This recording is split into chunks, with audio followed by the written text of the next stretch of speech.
today I'm going to show you how we finish, or I finished, the 2023 Ornament of the Month featuring an exclusive pattern by Sara Wilbur of Sister Lou Stitches. My name's Terry Pittman. I'm owner of For the Stitcher Soul, and my website is forthestitchersoul.com. And I will put a link in the description box below if you would like to go to that website and check things out there. So let's head on over to my work table.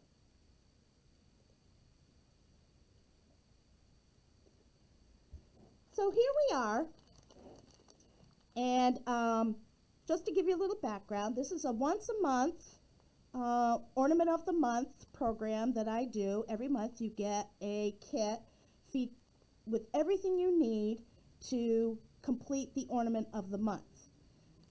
This was actually the first one, which I showed you earlier.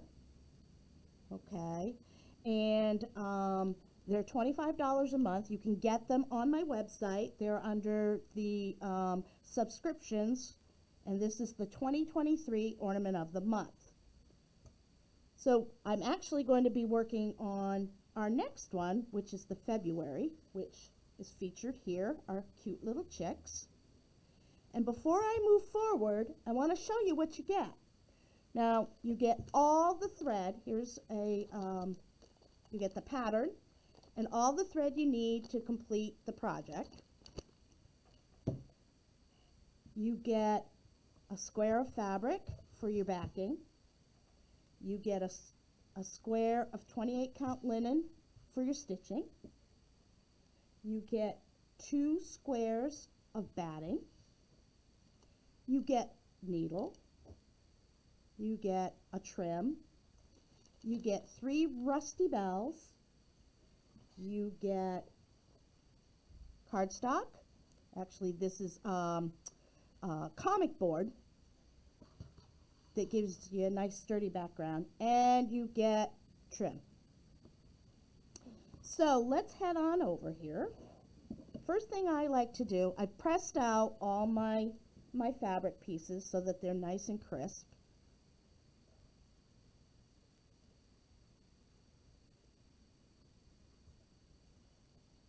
And the first thing I'm going to do is I'm going to flip this over on the back side and grab my pencil. And I actually use this as a cheater. It's a template for me. And I take this and I center it over the back to make sure, yep, it's got plenty of room. So now what I'm going to do is I am going to take this and put it down on my comic board, and I will trace around the edge like so. Whoop, might help if my pencil worked, huh? Alrighty. And we'll do it again for the back. Looks like I need a sharper pencil, but it'll do. And then I'm going to cut my circles out. I usually have a bunch of them done up ahead of time, but I didn't do it today.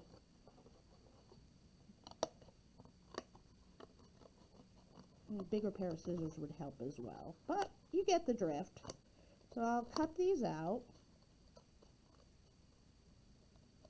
so that we have a nice circle.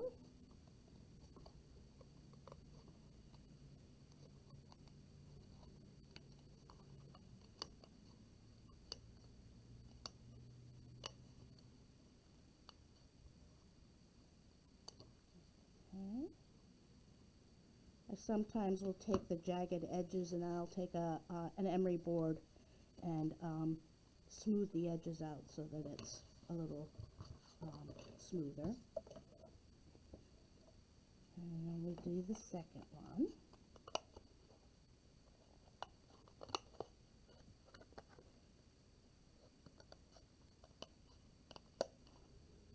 I use the little ones because they're a little easier to maneuver around some of the tight spots for scissors. But any pair of scissors, but not your fabric scissors, of course. I don't know about you, but I threaten death if someone uses my fabric scissors. Alright, so let's get rid of all of this stuff here. Okay, so we have our circles, and they don't have to be perfect. Nothing's ever perfect. So now what I'm going to do is I'm going to take my circle, and I'm going to lay it on here and center it over the design.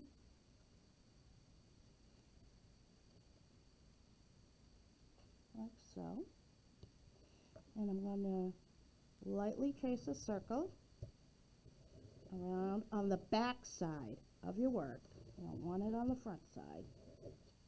Alright, so I have a rough idea of my circle, and I want to make sure that I have it pretty square or evenly distributed. And now what I'm going to do is I'm going to take my scissors and I'm going to cut about an inch or so away from the edge in a circle.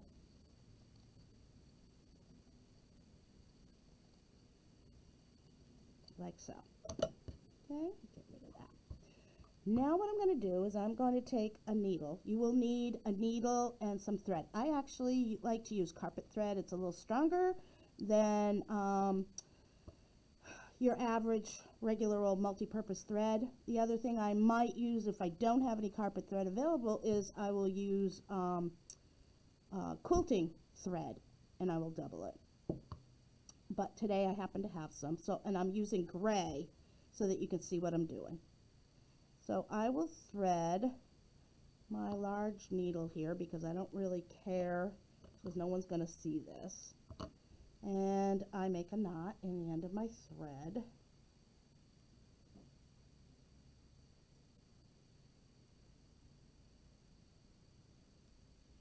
I happen to do a quilter's knot because I have done quilting and I find it works good.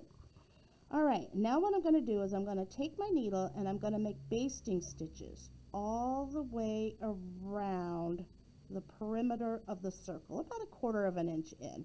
You don't want it,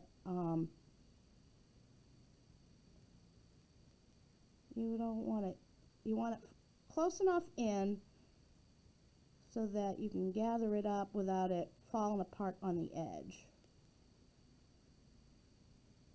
Like so.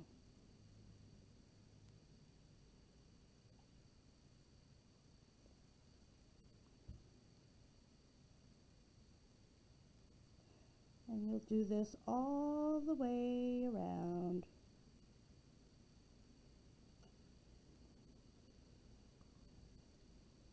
Use the bigger thread because it's just a running stitch. This is what they call a running stitch in quilting, but or you could also call it a gathering stitch, if you will. So you're going to do this all the way around the edge, like so.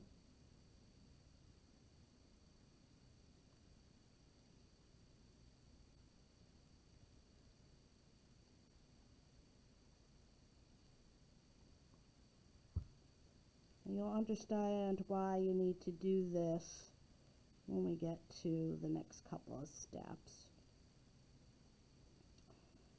I was very fortunate to be able to work with Sara. Sara is a new designer, and she actually came to a retreat that I host in the fall, she and her sister, and we thought this would be a lot of fun to do an ornament of the month featuring farm animals, because a lot of us like farm animals. I certainly do. I grew up on a mini farm when I was a kid. Alright, so now we're at the beginning of where we started. Alright, so now we're going to put that off to the side for a second. And then what we're going to do is we're going to take our batting. Okay, actually, you could, hey, look at that. You could get 2 out of 1 square. Ha-ha! And then you want to take a pencil. Let me see if, well, let's use a Sharpie. So take a Sharpie or something to mark your fabric, okay? And you got a nice circle going there, and you want to do that again. So you need one for each of the circles. Now, if you wanted to, because you have some extra batting, you could put an extra piece on the front if you wanted. Why don't we do that? That will make it nice and fluffy on the front, because who doesn't like fluffy, right?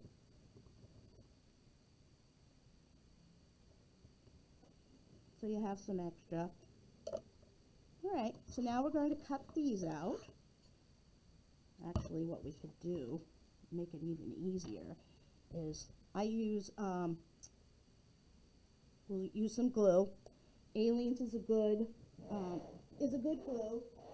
It's actually acid-free, and I do know that Vanna Pfeiffer uses it for a lot of her ornament finishings. I've seen some of her videos. She's a very good teacher. She has some stuff on her website, and she's been doing tutorials for a while. In fact, this is actually finished similar to an ornament that she was doing for one of the designers. I forget which one. Okay, so we got that one on. And then we'll do the same thing. Ooh. Do the same thing with this one.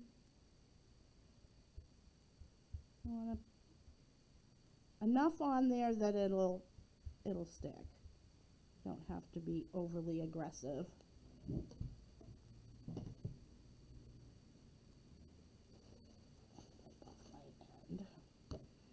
I'll put here's my second one.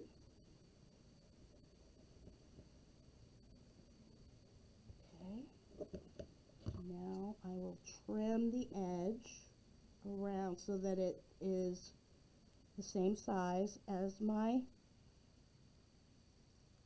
comic board.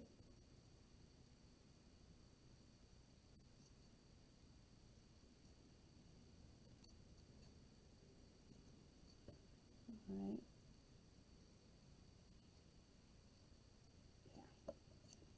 Yeah. Now we got, cut this like this, and then I will put this down on here like so. Well, this will be the front. I think Vanna does double layer, if I'm not mistaken. I think she does a double layer.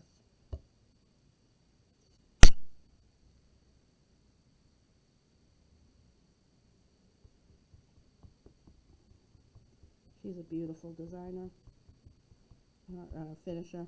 She has a finishing service. I believe she does a lot of finishing for the designers. Alrighty then. So now we got that all stuck together. Now we'll trim this one down so that it's the same size as the comic board. And how nice it's going to be at the end of the year to have a set of 12 of these ornaments that are just precious. They'd make a great Christmas or wedding present for a new bride and groom. You could even do one for a new baby if you wanted. This is applicable to almost any design. The technique is pretty generic if you want to do a round finish. All right, so now what we're going to do is we're going to take this and we're going to center it in the white on the back side. And that running stitch that we did, we're going to pull it up tight. That's why you need the carpet thread, because you're going to be pulling and tugging, and that's why you need this, you need it about 1/4 of an inch in, because you don't want to pull and then have all your fibers come undone. So now what I'm going to do is I am going to go in a spoke fashion all the way around like so, pulling tight. just like a wheel. Because I like to make sure that it's good and snug.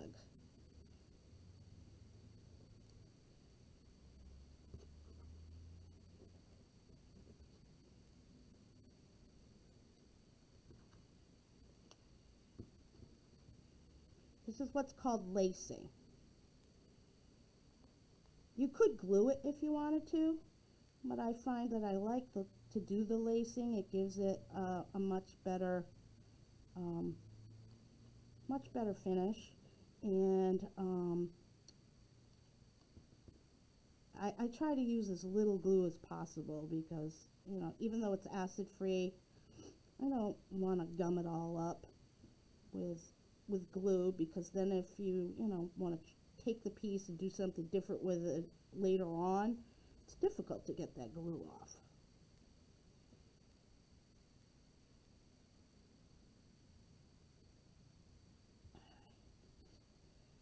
So let's see. Yeah, we look pretty good.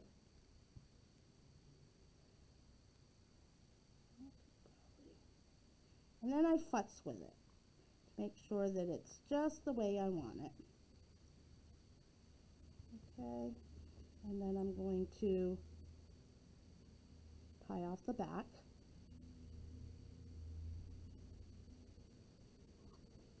Making sure that I catch it in.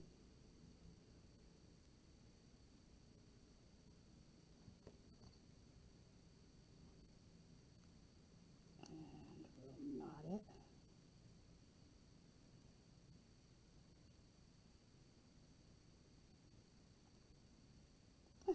Bugger.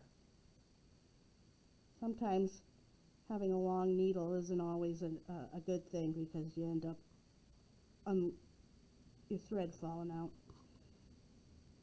Alrighty, so there we go. That's done. We'll trim that, and we'll put that off to the side. So there's your front. That's done. Alright, now we'll move on to the back.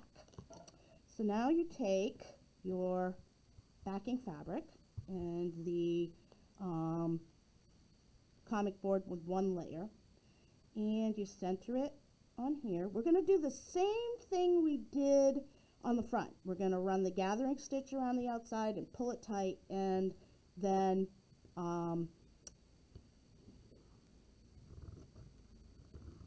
gather it up.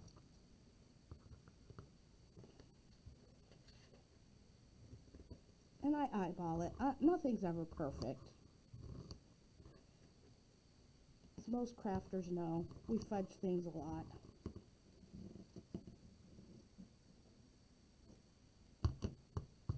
And we'll get rid of the scrap.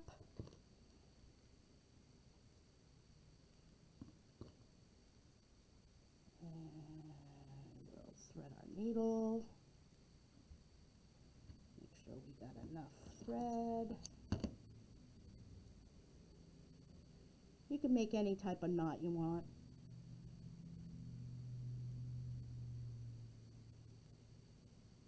Alright, and now we'll do the gathering stitch all the way around, just like we did for the front.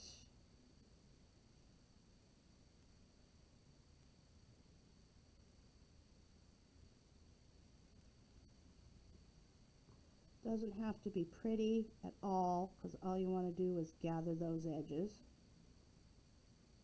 I love this, the fabric that we're using for this. Now, it's a set, so they're all going to be finished the same way. So you can reuse this video to help you finish all of them throughout the year, and you'll have a complete set. But I just love this fabric. It's so traditional and just screams Christmas to me. I don't know why, but it does. And of course, I'm a plaid kind of girl. I guess it's the country in me. I grew up in a little town in Massachusetts called Templeton. And if you blink, you've gone through it. Been around since the Revolutionary War time. And I lived on a mini farm, so I tend to like farmy stuff. All right, so we got that all gathered up. Now we're going to take this and put this in the center. And we're going to do the same thing. We're going to gather it up, and then we'll do our wheel spokes all the way around to get that nice and tight so that it stays in place. Gives us a good crisp edge. And we know that it's not going to come apart.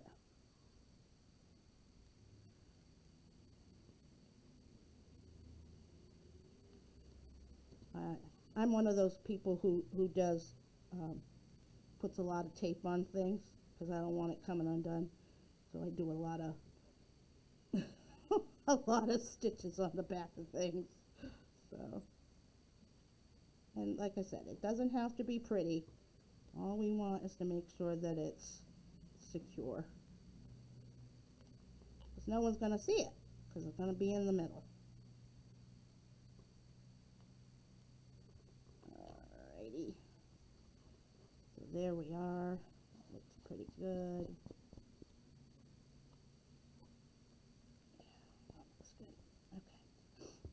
Wouldn't worry about whether your edges are going to be perfect or not, because you know what? Once you get the trim on, you're not going to see them anyway.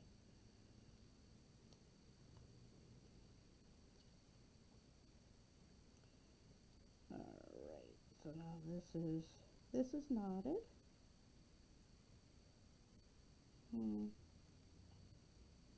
I also have fat fingers, so they aren't always cooperative. Alright.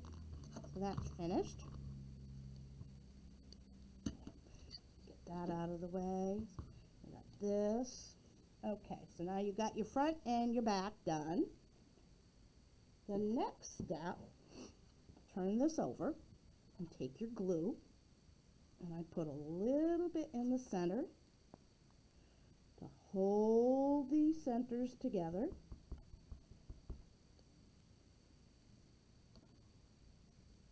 And then I take this and line it up, like so. And then I'm going to take a couple of clips and hold it together with the clips. Now I could glue these edges down, but I don't.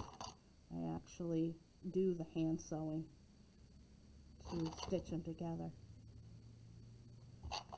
Which is probably counterintuitive, but that's how I do it. Alright, so we're going to get a nice sharp needle, and I'm going to, I'm actually going to use the quilting thread this time around. It doesn't really matter because you're not going to see this anyway once we get the trim on. But I got a thing, you know, about seeing stitches. And so we will start there. And before I secure the top, I'm going to take my trim, and you'll see that you have a long one and a short one. Take the short one and measure out 6 to 8 inches.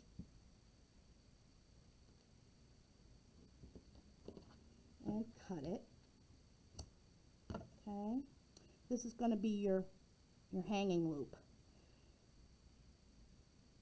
And you can leave it raggedy because that adds to the charm of it. And then what I'm going to do is I'm going to tuck it between the layers at the top, like so.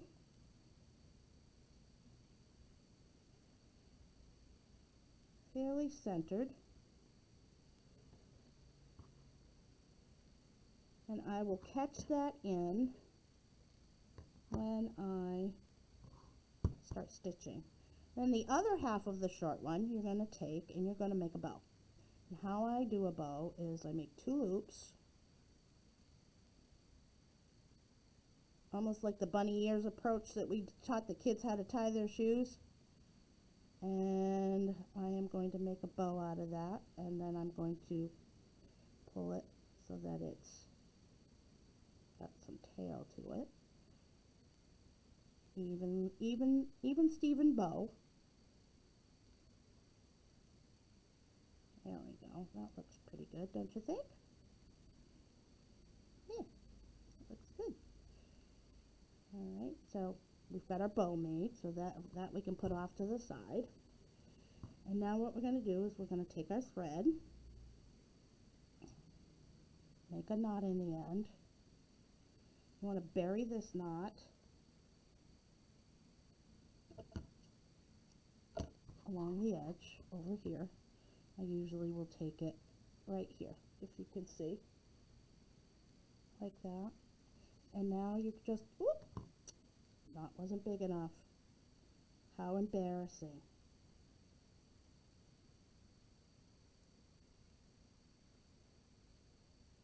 All right, try this again.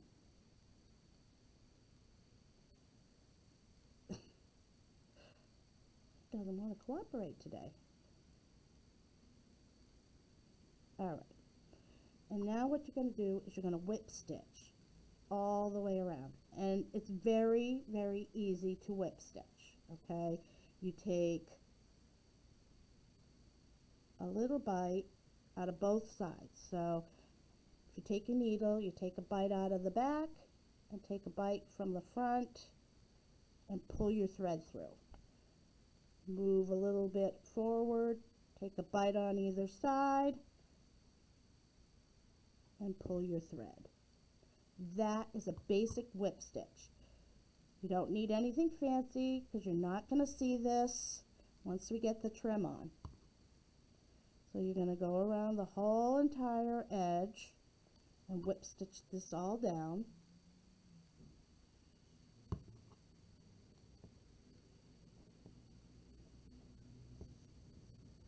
Just like this. And then you can get rid of your clips as you're going around so that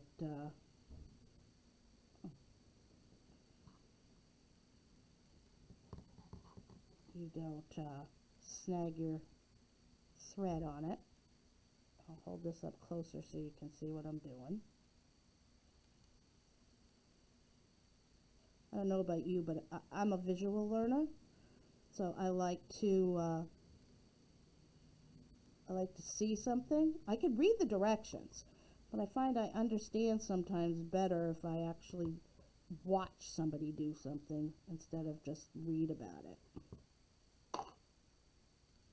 Off camera, I have all my supplies sitting here. I'm actually in the store. It's kind of quiet, actually. Oh, we haven't opened yet. We open at 1 o'clock today. It's Thursday. So I hope to have this done before we open.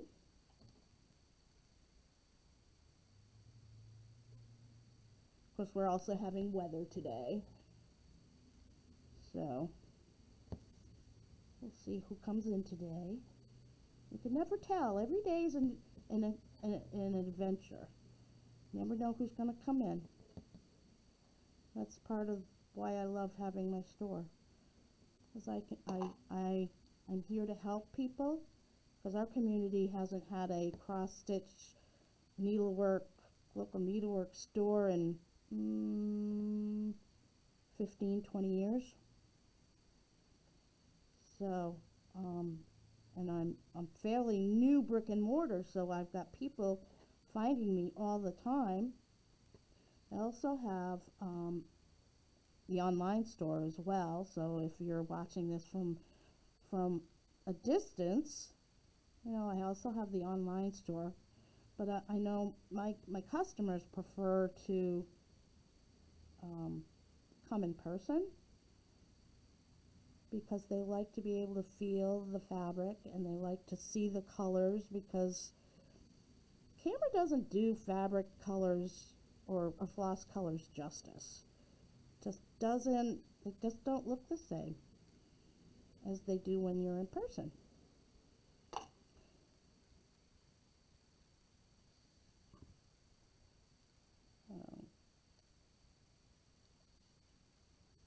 getting there. Like I said, it doesn't have to be pretty, because no one's going to see it. But when you're done, you're going to have a cute little ornament. And people are going to look at you and go, "Oh, you made that?" Yes, I did. Yes, I made that.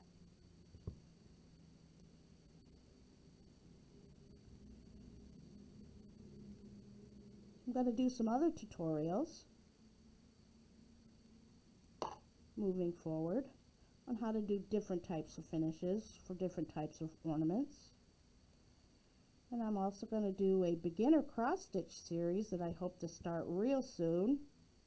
And I'm going to do it in short little segments instead of having like an hour-long program. I'm going to do it in short segments. So if there's one particular spot that you want to go back to, you can find it without having to go through a whole hour-long piece looking for it.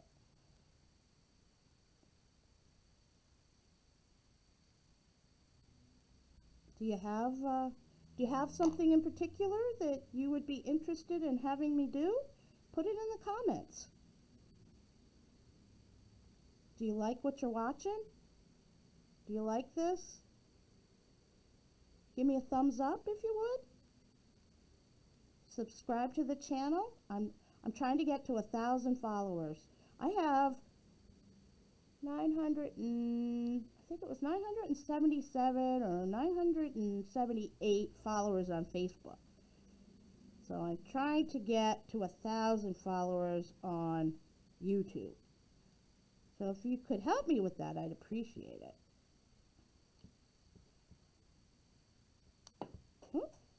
Well, that went flying.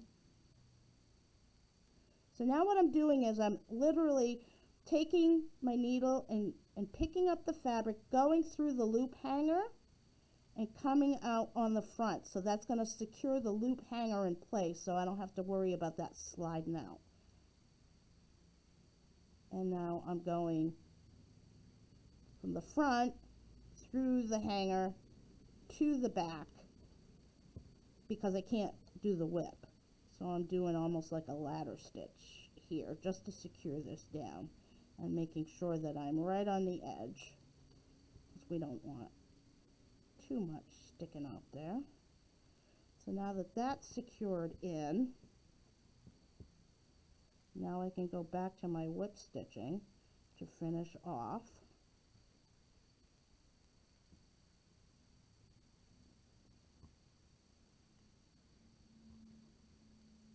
Like so.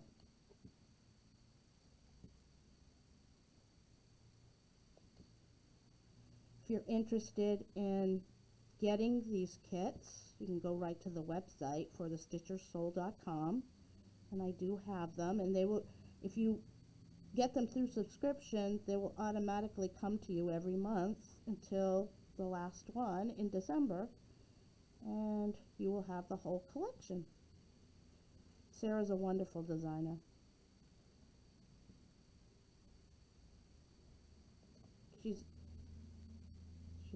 Her sister is Diane Randall of Silver Creek Sampler. So obviously talent runs in the family. Alrighty, so I buried my thread there along the edge. So now I have this all done up. You can leave that edge ragged. So now you'll have a nice long hanger to put on the Christmas tree. Alright, next step is I'm going to get a new piece of thread, and we're going to take the long piece of fabric. And we're going to do what's called ruching. I learned about ruching when I was, I'm a living historian, which I am a daughter of the American Revolution, and my husband and I used to participate when we were physically able in doing reenactments of Revolutionary War and War of 1812 time period. And one of the things I did was I made bonnets for sale to other reenactors. And I learned about ruching when I was doing bonnets. And ruching is just a fancy term for gathering up your fabric. And you can do it in a lot of ways. And I do believe Vanna actually does the same thing. I think she calls it something else though. She's probably one of the first people who ever maybe put it on video or whatever, but it's been around for a long time because I used to make the hats period correct, which means I only made them the way they did back in the time frame, which, let me tell you, was an interesting lesson in material culture. It was extremely interesting learning about all of that. I made our own clothes by hand, no machine, exactly the way they did it back in the day. And of course, back then they used linen and wool. They didn't have a lot of cotton. Cotton was imported from India, and only really rich people had cotton for the most part. All right, so now what we're going to do is we're going to take the long piece of fabric, and we're going to start at one end, and you're going to go take your needle, and you're literally going to do a running stitch down the center. And first you're going to take a stitch. All right, you're going to take a stitch and secure it with that stitch. And you're going to pull that so that you have an anchor spot. And then what you're going to do is you're going to anchor this. I would start over here at the side. And I fold the, if you try and get this close enough to you so you can see, okay? I start here and I anchor it down right on the edge, between the two, between the front and the back.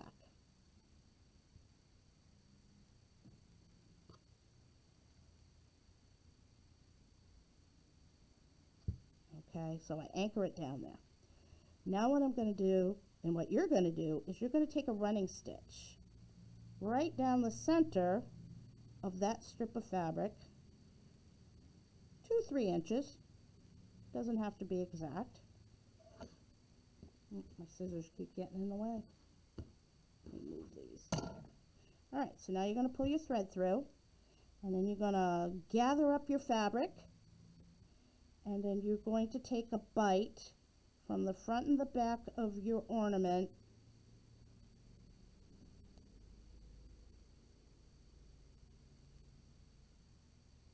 and come up, pull it tight, and then come up through the ruffle of fabric, the strip of fabric, and you're going to pull it, and that's going to secure it down to the edge.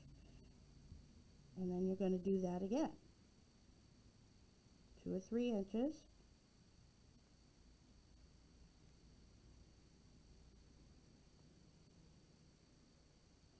Because you're gathering it up, you don't really see where you secured it. Yes, it's causing part of the fabric to be gathered up, but it holds it nice and secure, and then you don't have to worry that it's going to fall off. And then when you pull it, it makes it twist. See how it's twisted? So now what I'm going to do is I'm going to come up through my fabric again.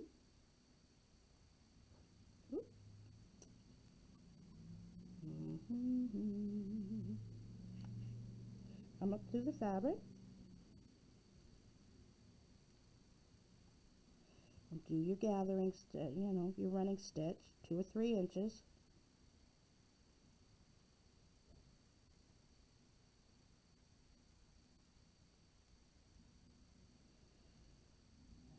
Gather it up, take your bite from the back and the front,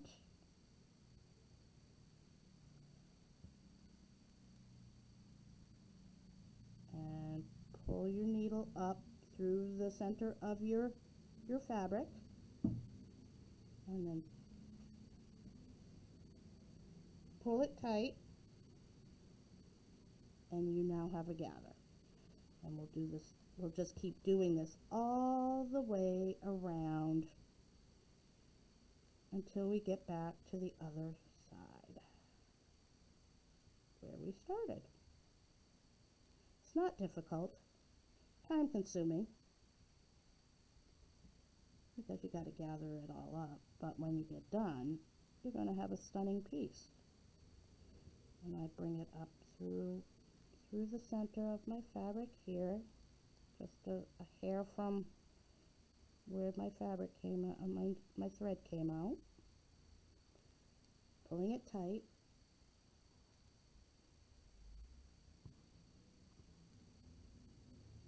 and there you go. And you just keep doing this all the way around.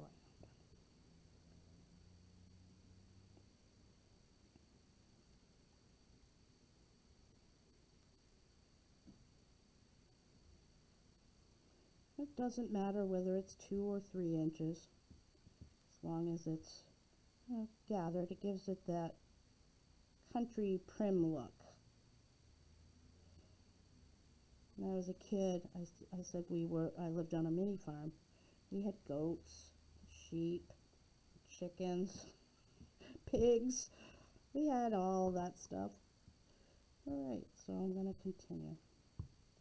And I will probably speed this up when I do the editing of this video, so that you don't have to sit here and watch me do this all the way around, but you get the idea. And you just keep doing this all the way around.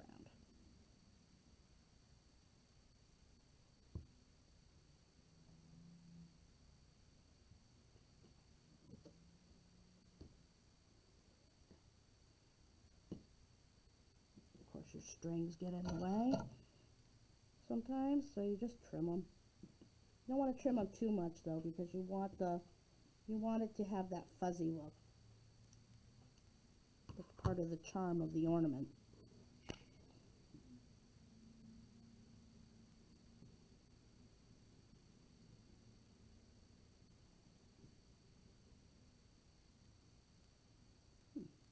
Okay.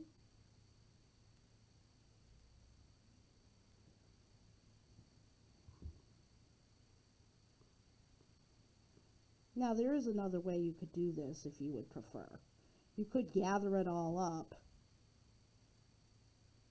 at once and then stitch it down.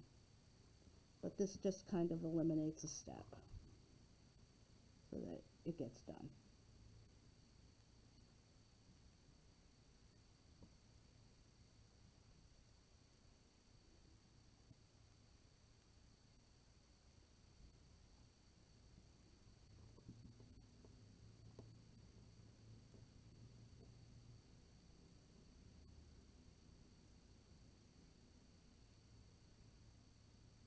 I hope you're able to see what I'm doing.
Tangle here.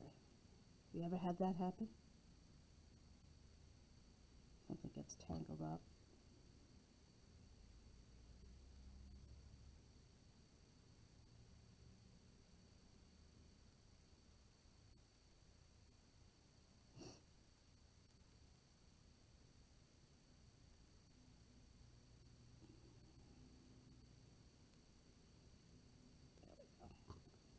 There we go. It's untangled now.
I love to make ornaments.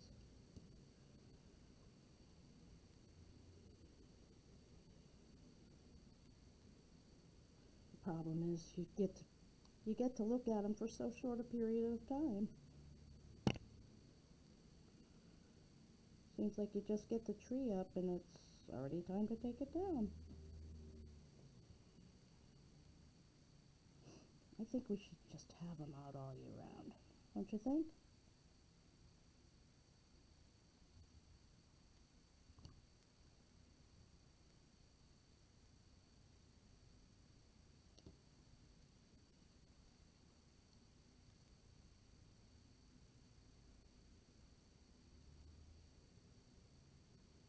Like it? Yeah.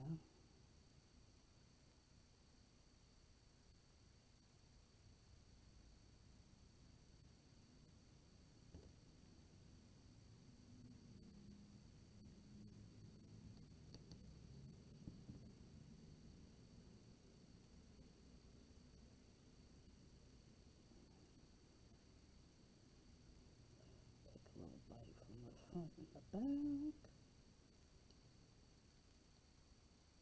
There we go. Now gather. Once you get into a rhythm, it goes a little easier. When you first get started, it can be a real pain in the butt. But once you get going. So if you save a few of them, do a finishing afternoon, you can get a bunch of them done in a short period of time because you can assembly line do them. That would make life really easy, don't you think?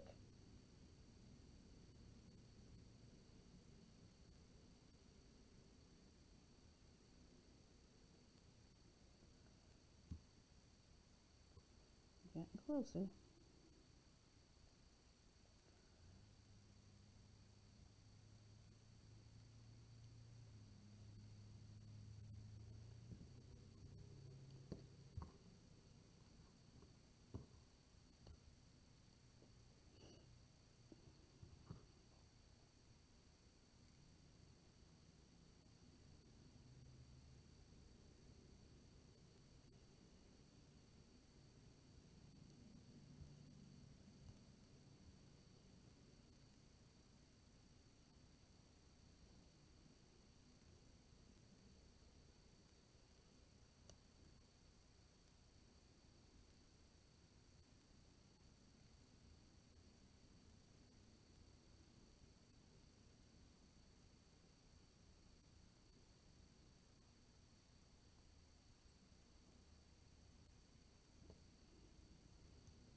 almost back to the beginning.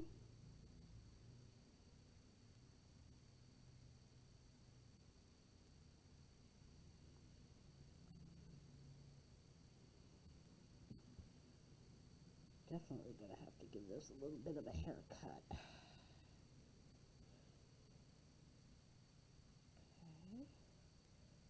I think I got maybe one more gather here. Oop, lost my needle.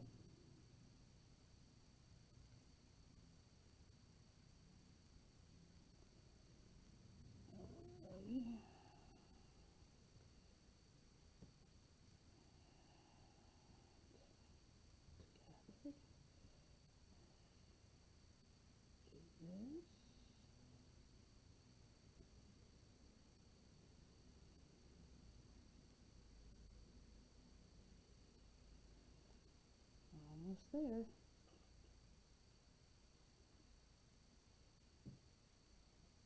Right now it looks needs a haircut. Give it a haircut as soon as I get this finished. So this will be the last. So when I get to the end, fold the edge under just a little bit and then work that in so that it's nice and flush. And now I will take a stitch here and pull tight, and then I will take my needle and pull it through to the back, just like this, and then I will make my knot back here.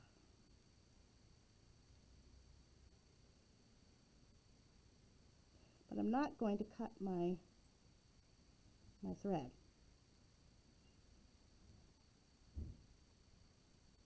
Okay, I'm going to take my thread and pull it to the center of the hanger across the back. So you're literally running your thread under the surface of the fabric, and then you're going to pull it to the front.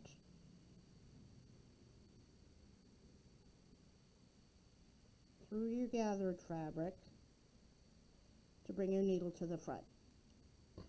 Okay, now if you want to give it a little bit of a haircut, if you just can't stand the way it looks, you do a little bit of trimming, but be careful not to cut your gathering thread that we pulled to the front. Give it a little bit of a haircut. Like I said, you don't want to get rid of all of it because that's what gives it the charm.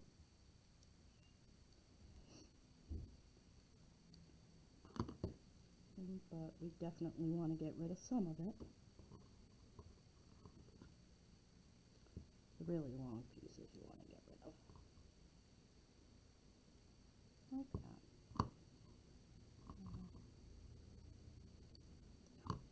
There, that looks better.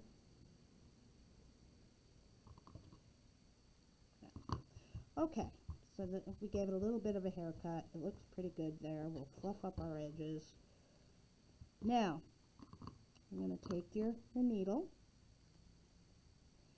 and you're going to put it through the bow that you made, right through the center.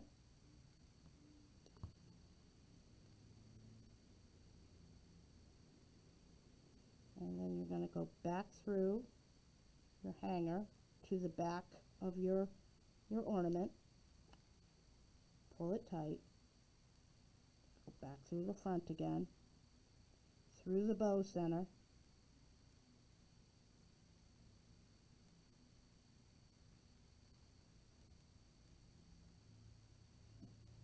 And then you're going to take your holly leaves, okay, and I tend to loop it this way so I have something to grab onto and hide it in the back there. And then I'm going to lay it behind the bow, in between. the ribbon and the bow so that I can run the needle through that loop I made.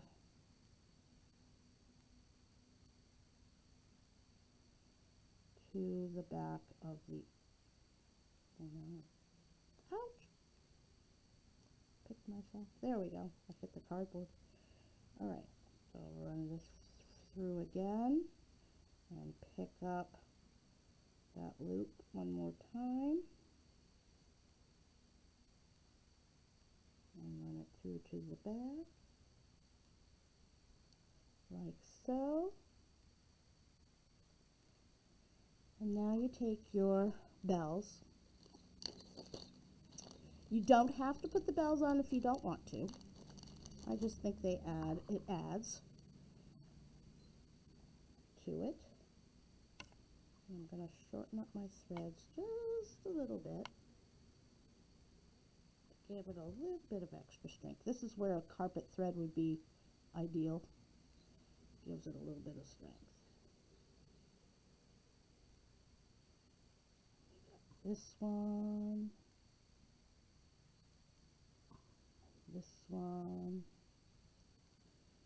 and we make a little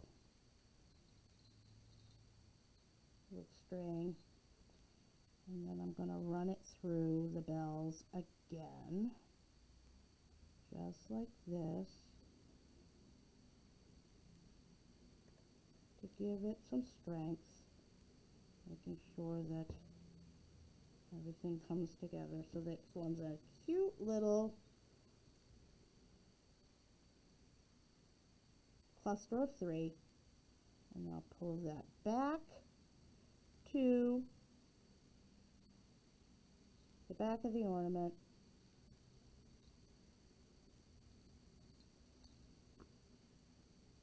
Right in the center of the bow. I will come back one more time to catch the center of the bells. See how I came down the center of the 3? Down to the base of the hanger, and that will hold those in place just like that. And now you could go through one more time if you wanted to, just to make sure that you've got it nice and secure. If you're using carpet thread, you don't need to, because the carpet thread will give you strength. But I would rather have a little bit of extra strength than not.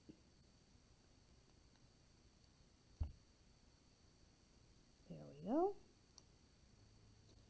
And now we will knot this on the back. Take a loop, go through the loop, pull tight. I'll do it one more time.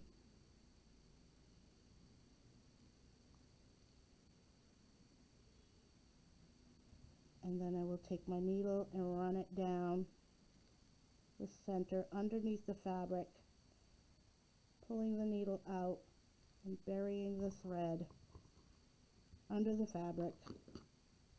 Trim it. If you want to do any more cleanup of long threads, like I said, you don't want to trim too many off. And there you have it. You have your ornament finished. How about that? You have finished your ornament. I hope you enjoyed it. If you did, please, again, I ask, hit the like button. And if you want to see more of my finishing stuff, hit the subscribe button, hit the bell, and they'll notify you when I have new content up. If you have any questions, feel free to put them in the content. And I look forward to you coming for the next video. And you have a great day. Bye-bye.